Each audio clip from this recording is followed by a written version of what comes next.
On March 12, 1980, at 10:42 p.m., Officer Dana Keller radioed in from Highway 101 near Newport, Oregon. It was a routine status check on a quiet coastal patrol.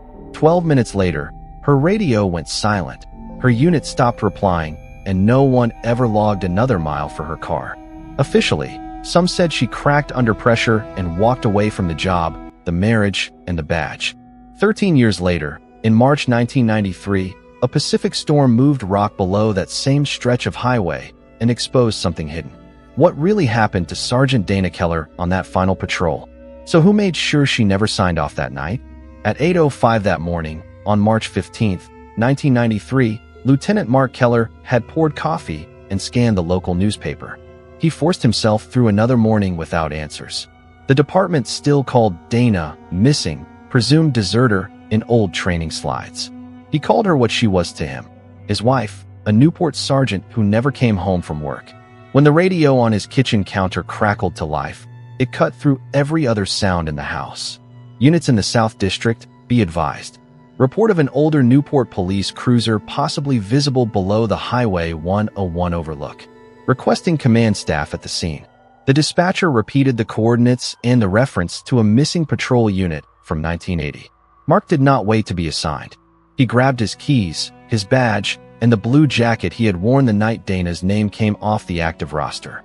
The drive from his small east side street to the ocean cliffs took less than 10 minutes. He counted each intersection, each familiar storefront, like markers on a timeline he had been stuck inside for 13 years. Mark felt his chest tighten as the cliffs came into view. Ahead of him, red and blue lights from other units flickered against low coastal cloud. They washed across the guardrail that ran along the bluff. No one on that road yet knew whether this call would clear Dana's name. No one knew if it would also destroy what was left of the department. Dana Keller was born in 1951 and grew up in Salem, Oregon, in a family that trusted institutions. Her father worked at a lumber mill. Her mother was a nurse at the local hospital. At 19, Dana joined the Army, working as a military police officer at Fort Lewis in Washington. She completed her enlistment without any recorded discipline issues and returned to Oregon with clean evaluations and a recommendation for law enforcement work. In 1974, she entered the Newport Police Department as one of only 3 women in uniform.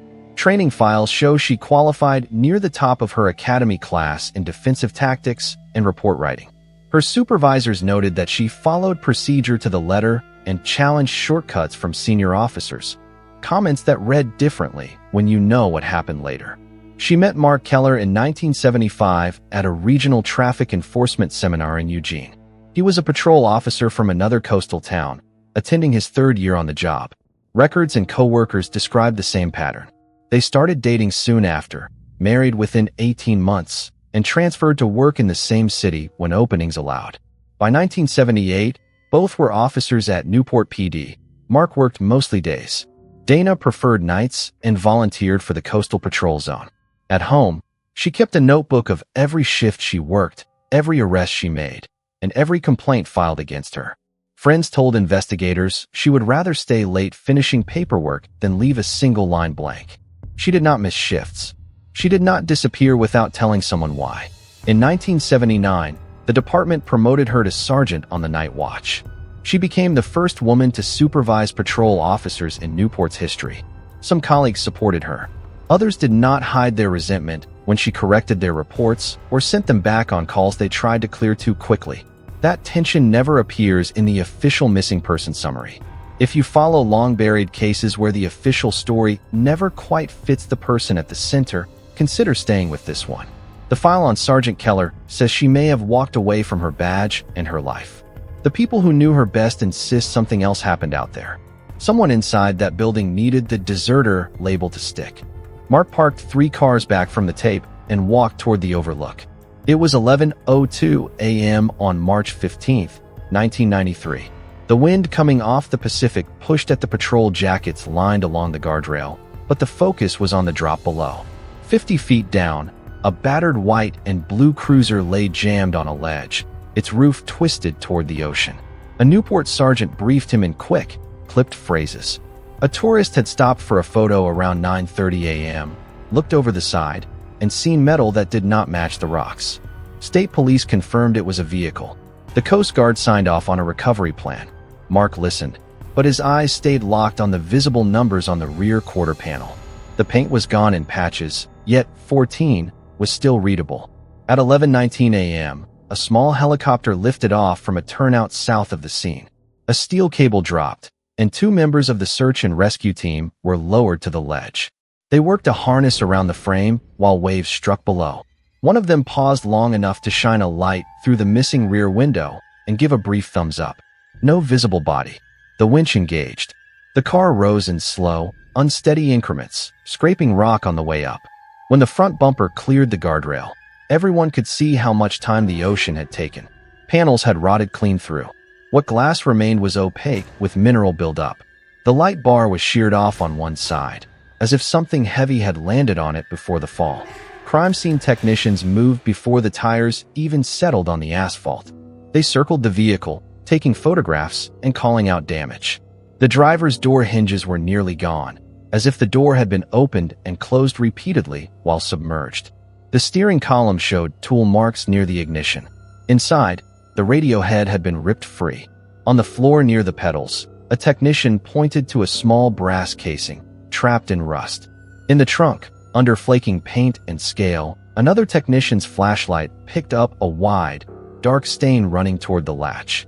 It was the first hard sign that Dana Keller's last shift had not ended in an accident. That afternoon, when the scene at Rogue Cliff finally broke down, Mark did not go home. He drove straight to Newport Police Headquarters, walked past the bullpen, and went to the records room. The civilian clerk on duty did not ask questions when he requested the archived file for Keller, Dana, Missing Officer, 1980. The red stamp on the cardboard storage box read, closed in block letters. Inside were photocopied patrol logs, early reports, and a thin internal review summary. There was no homicide case number. The main incident report was 7 pages long. It described a sergeant who failed to report off duty, a car that never came back to the lot, and a search that focused almost entirely on whether she had run away. The conclusion line used one phrase Mark had never accepted. Voluntary disappearance cannot be ruled out. He set that report aside and opened the patrol log from March 12, 1980. At 6 p.m., Sergeant Keller checked out Unit 14 and listed her patrol area as South Coastal and Industrial Corridor. At 10:42 p.m., she made a status transmission from Highway 101 near mile marker 45. The next line on the page was blank. No distress call. No request for backup. No further mileage entry. Another document listed the searches conducted in the week after she vanished. Ground teams had worked along the shoreline north of Newport. Helicopters flew grid patterns over the ocean. Deputies from Lincoln County checked motels and bus stations, looking for any sign she had checked in under a different name. No one had written a formal plan for what to do if she had been attacked in her car and taken inland. Tucked into the back of the box, Mark found a duty roster from that week. One name was circled in pen. Deputy Stephen Cole, night shift supervisor, signed off on Dana's patrol log that night, certifying it as accurate. In 1993, Cole was no longer at Newport PD. He worked for the sheriff's office in the next county over, still on nights. Mark closed the box and looked at the stamped word on the lid again. This file was never closed for the right reasons. The stains inside Unit 14 were sampled that same afternoon. Technicians from the Oregon State Police Crime Lab arrived at 1:40 p.m. They scraped dried residue from the trunk, from metal seams behind the rear seat, and from a patch under the back window. Every tool they used went straight into new evidence bags. Every swab was logged by time and initials. In the command trailer, Detective Lisa Grant listened as the senior analyst explained the limits. 13 years in salt water meant the material was badly degraded. Any blood cells that had survived were broken down by bacteria and corrosion. New DNA methods in 1993 could sometimes pull a profile out of old stains. They could not guarantee that here. He told her to expect weeks or even months before any clear result. Lisa asked the question that mattered to Mark. Could they at least say whether the stains were human? The analyst nodded. He said preliminary tests already showed a human origin. The trunk of Dana Keller's car had once held a bleeding body or remains. The 1980 file had never used that word. Homicide. Back in the main building, Mark watched Captain Robert Harlan move from office to office with unusual urgency. At 3:10 p.m., Harlan called the county evidence yard and kept his voice low but tense. A clerk sitting 2 desks away later told investigators he heard only fragments. Words like environmental issue, liability, and get that unit off my highway by tomorrow. Officially, Harlan wrote that the car needed to be moved for public safety and coastal erosion work. Unofficially, he seemed more worried about who might get to examine it. Lisa pulled department manuals from the late 1970s and compared them with the original patrol logs. Policy back then still required 2 officer units after dark in isolated areas. On March 12, 1980, Dana had been the only sergeant assigned to that corridor. No partner, no backup car running the same stretch. The roster showed enough people on duty to staff a second unit. No one had done it. When Lisa traced the approval chain for that solo assignment, the same signature appeared every time. Captain Robert Harlan had signed off on Dana's last patrol route. On the morning after the cliff recovery, Detective Lisa Grant went back into the basement archive. The Keller box was still open on the table.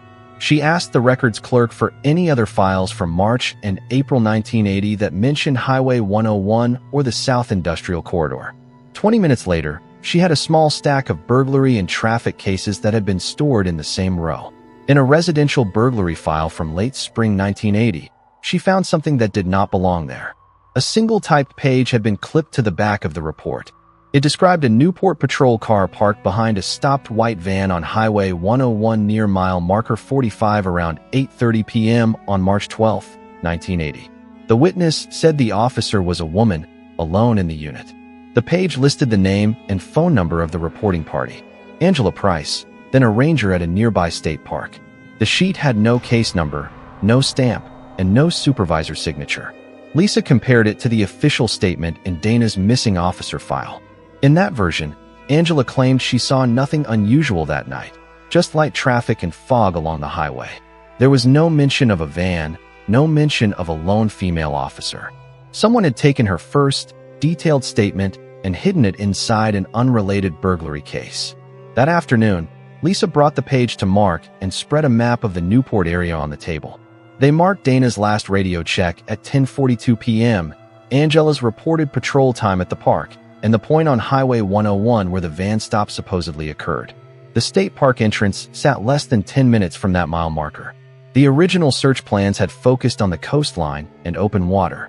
No one had ever drafted a formal grid for the woods between the highway and the park. It raised a simple question. If Dana stopped a van on the highway and something went wrong, could the driver have used those same back roads to move her away from Road Cliff before anyone knew she was missing? 2 days after the car came up, Lisa and Mark drove to a quiet cul-de-sac on the east side of Newport. Angela Price now lived in a small one-story house there, according to the old statement. As they turned the corner, they saw a familiar city-issued sedan already at the curb. Captain Robert Harlan stood on Angela's porch, talking close, a tan envelope in his hand. They parked half a block away and watched. Harlan spoke for another minute, then pushed the envelope toward her. Angela hesitated, then took it. Harlan stepped back, looked up and down the street, and walked quickly to his car. He did not notice Lisa and Mark behind a parked pickup as he pulled away. When they knocked on her door 3 minutes later, Angela opened it with an angry expression that changed to alarm when she saw the badges. She was in her early 40s now, with tired eyes and a park service jacket hanging on a chair behind her. Lisa held up the typed sheet they had found in the wrong file and asked if they could come in. After a long pause, Angela stepped aside.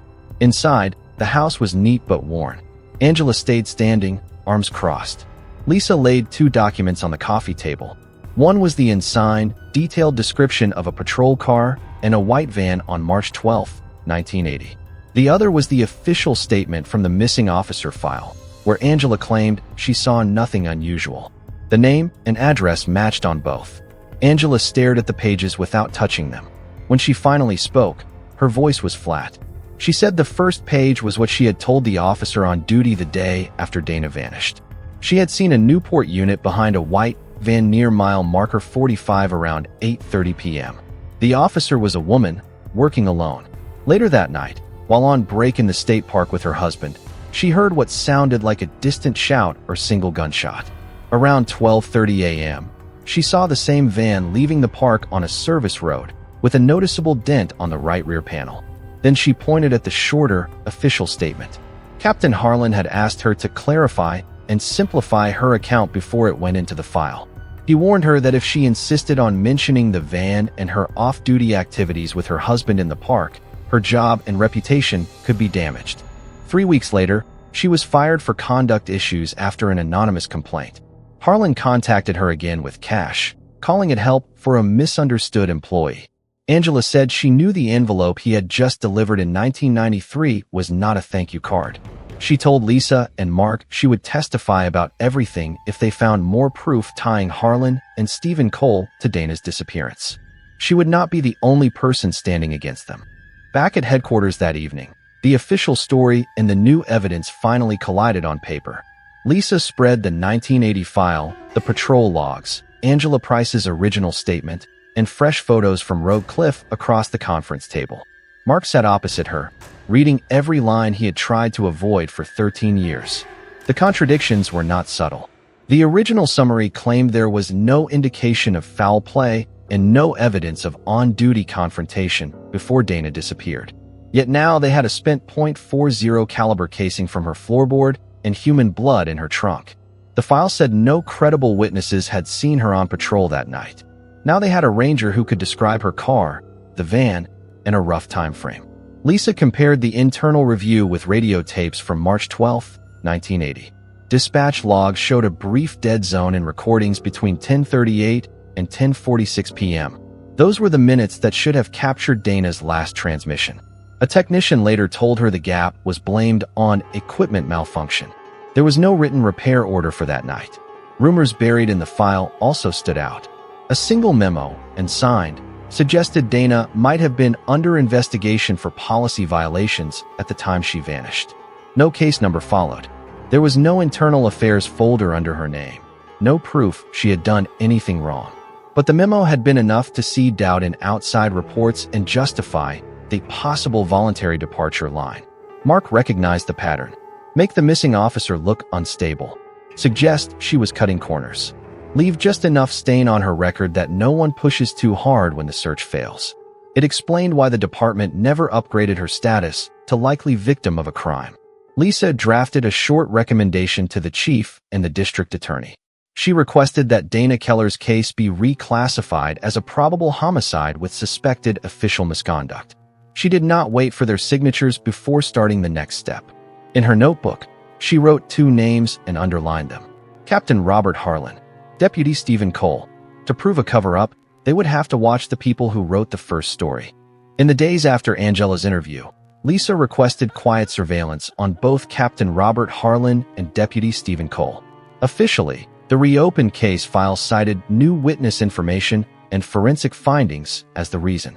Unofficially, only a small circle knew that a patrol car, a white van, and a hidden statement now pointed straight at them. On March 22, 1993, a Newport detective assigned to the surveillance team followed Cole's county unit to the entrance of Cascade Head State Scenic Corridor, north of town. Cole parked near a service gate usually used by maintenance staff, not visitors. He took a shovel and a large plastic tote from his trunk and walked alone up a restricted gravel road. The detective logged the time and location and did not move in. Without a warrant or backup, contact at that point would have ended the operation. The next day, Lisa and Mark went out there with a park map and a ranger familiar with the back trails. Rough measurements from the road and the surveillance notes gave them a search band along a spur leading toward an overlook above the Salmon River. Within an hour, the ranger stopped and pointed to a patch of turned soil that did not match the rest of the slope. It was roughly 4 feet long and 2 feet wide.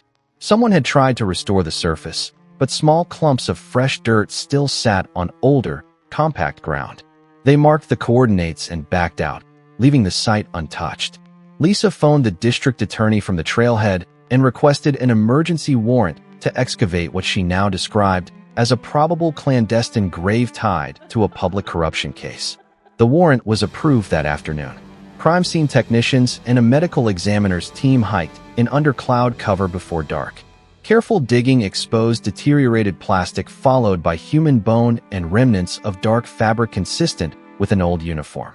One technician recovered a small metal object near the upper torso area and placed it in a separate evidence bag. It was a badge pin, corroded but still stamped with the word Sergeant. The grave site proved Dana had not abandoned her life. It also told whoever buried her that someone was finally closing in. By early April 1993, the Keller case finally had something it never had in 1980: legal proof that a crime had occurred. The state lab reported that degraded DNA from the trunk stains and from the bones at Cascade had matched each other. Dental records and the corroded sergeant's pin confirmed identity.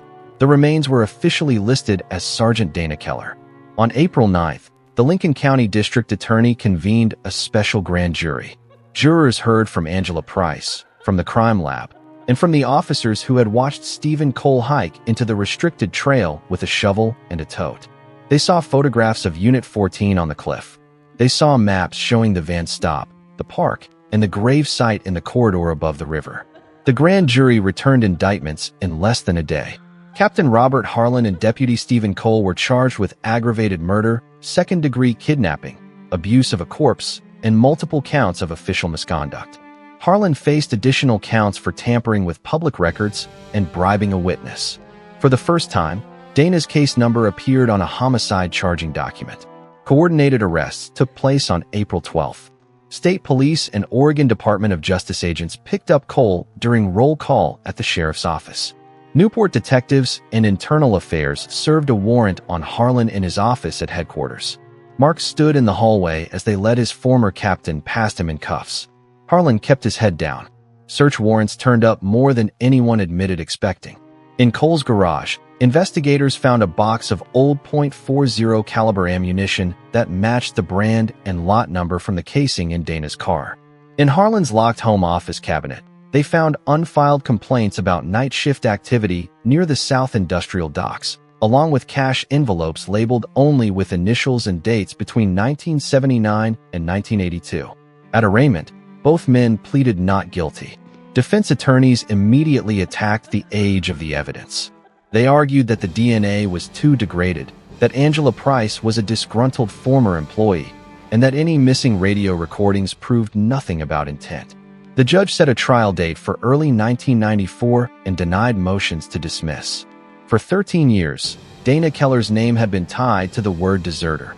Now it would appear beside two words no one in Newport had expected: State versus. Jury selection for State versus Harlan and Cole began in January 1994 at the Lincoln County Courthouse in Newport. The judge approved a change of venire, bringing in jurors from outside the immediate coastal area because of local publicity. 12 were seated, with 2 alternates. Every one of them knew they were about to hear a murder case built on old bones, rust, and missing tapes. The prosecution opened with a simple timeline. March 12, 1980, 6 p.m., Sergeant Dana Keller starts her shift. 10:42 p.m., last radio check on Highway 101. 13 years of silence. March 15, 1993, her patrol car is pulled from below Rogue Cliff. March 22, 1993, a grave is uncovered at Cascade Head. The state said those events were tied together by 2 men sitting at the defense table. Angela Price took the stand on the second day. She described the patrol car and white van on Highway 101 in 1980, the sound she heard while off-duty in the park, and the same van leaving on a service road hours later. She admitted she had been fired after an anonymous complaint about her conduct. She admitted taking cash from Captain Harlan in the years that followed. Then she told the jury that both things were connected. The money came with instructions to keep quiet. Crime lab experts followed. They explained how they matched degraded DNA from the grave and the trunk, and why the results were still reliable despite contamination. A ballistics specialist confirmed the .40 caliber casing from Unit 14 matched department ammunition available only to Newport officers in 1980. A medical examiner explained that damage to Dana's bones was consistent with a gunshot and later burial, not a fall from the cliff. Midway through the trial, the most unexpected break came from the defense table. Facing multiple life counts, and after seeing the grave photographs admitted into evidence, Robert Harlan changed his plea. In front of the jury, he agreed to testify against Stephen Cole in exchange for taking the death penalty off the table. For the first time, Someone inside the department began to describe what really happened the night Dana Keller stopped that van. When Robert Harlan took the stand under his new plea agreement, his version filled in the last blank spaces in the file. He said Dana Keller stopped a white panel van on Highway 101 that night because its driver was weaving and speeding. He said the van carried cash and drugs from a meth operation running out of warehouses in the South Industrial Corridor. That operation had paid him and a small group of officers to clear complaints and look the other way. According to Harlan, the driver panicked when Dana saw the boxes in the back and reached for her radio. The first shot hit her in the shoulder. She went down but was still conscious and trying to call for backup. Harlan said he was alerted by radio traffic and by a direct call from Stephen Cole, who was already tied into the drug network. He drove to the scene, saw that Dana recognized him, and made a decision he told the jury he regretted every day after. He fired the second shot at close range with her own weapon. From there, his account matched the physical evidence. They wrapped her body, placed it in the trunk of Unit 14, and drove to the State Park corridor. Cole helped bury her off the service road at Cascade Head. Associates from the drug operation later pushed the patrol car off-road cliff to stage a disappearance. Harlan admitted ordering changes to Angela Price's statement, authorizing the solo night assignment, and allowing the deserter language to shape public understanding. The jury did not need long. In March 1994, they convicted Stephen Cole on all counts. Harlan received a long sentence under his deal and was transferred to state prison. Several other officers resigned or faced lesser charges after internal investigators traced years of ignored complaints and unexplained cash deposits. Newport police formally cleared Dana's record and held a public memorial where her name was moved from a missing board to a line-of-duty plaque. Mark kept working cases for a few more years, then retired and left the coast. Lisa stayed, promoted into a job that let her rebuild some of what the case had exposed. For the people who lived through it, the question never fully went away. How many other closed files in other towns looked just like Dana Keller's did in 1980?